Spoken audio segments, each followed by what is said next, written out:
ဒီမိန်းကလေးငယ်လေးကအသက်9နှစ်ပဲရှိပါသေးတယ်။ဒါပေမဲ့သူမကင်ဆောင်ထားတာကတော့အလွန်ကြီးမားတဲ့ဒုံးကြောင်ကြီးတစ်ခုပဲဖြစ်ပါတယ်။အခုကြင့်ကြံသူများပြိုင်ပွဲကြီးတစ်ခုကျင်းပနေတဲ့ပြိုင်ကွင်းထဲမှာရဲတူတူတယောက်ရက်နေပါတယ်။သူမရဲ့ရှေ့မှာတော့ဇောက်ဟူးလို့ခေါ်တဲ့ထွားချိုင်းပြီးကြောက်စရာကောင်းတဲ့ကြင့်ကြံသူတူရှိနေတာပါ။သူကဇူကြီးအဆင့်ကိုရောက်ရှိနေပြီဖြစ်ပေမဲ့ရဲတူတူကတော့ကြံချီအစောပိုင်းအဆင့်ကိုပဲရောက်ပါသေးတယ်။ဒါကိုရဲတူတူကဟဲ့နင်ကစိုးသွမ်းသူကြီးတယောက်ရဲ့တပည့်ဖြစ်နေပြီးတော့ငါနဲ့ပြိုင်ဖို့မရှက်ဘူးလားလို့မေးလိုက်ပါတယ်။အဲ့ဒီခါမှာတော့ရဲတူတူကဒေါသတကြီးနဲ့နင်တကယ်ရဲရင်နေဆိုရင်ငါအဖေနဲ့လာပြိုင်လေအခုလိုကလေးတယောက်ကိုလာချောင်းနေတာဘာကြင့်ကြံမှုလဲလို့ပြက်ပြက်သားသားပြန်ပြောလိုက်ပါတော့တယ်။ရင်ဆိုင်ကြည့်ကြစမ်းဆောက်ဟူးကဒေါသတကြီးနဲ့တိုက်ခိုက်လိုက်ပါတယ်။ရှီကဲနဂါးကြီးတစ်ကောင်ပေါ်လာပြီးဒုံးကြောင်အိုးကြီးကိုတိုက်ခိုက်လိုက်ပေမဲ့ရေတူတူကတော့လုံးဝကိုမကြောက်ပါဘူး။ဟီဟီအဆင့်မြင့်လိုက်မယ်လို့ပြောလိုက်တဲ့အခါဒုံးကြောင်အိုးကြီးတဲကနေ rocket တစ်လုံးထွက်လာပြီးရှီကဲနဂါးကြီးရဲ့ပါဇက်ထဲကိုတိုးဝင်သွားပါတယ်။ရှီကဲနဂါးကြီးဟာချက်ချင်းပဲပောက်ကွဲသွားပါတော့တယ်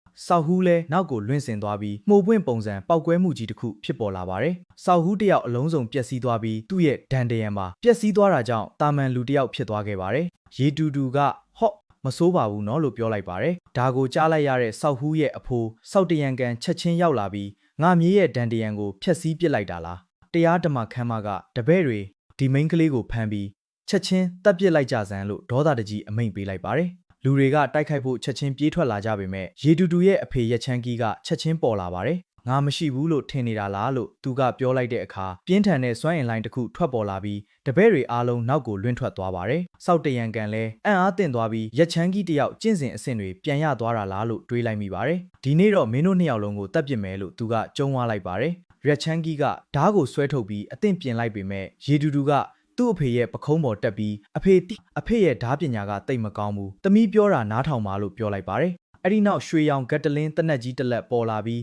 အဖေဒါကိုသုံးလိုက်ပါ။ဒါကိုမဟာမြစ်တာ6ပုံတန့်စင်ဆက်လို့ခေါ်ပါတယ်။ဒါကတစ်ခါပြည့်ရင်ကြည်စံပေါင်း3600တောင်ထွက်တာပါလို့ရှင်းပြလိုက်ပါတယ်။ဆက်ကြည့်ခြင်းသေးရင် comment မှာပြောခဲ့ပါအောင်နော်။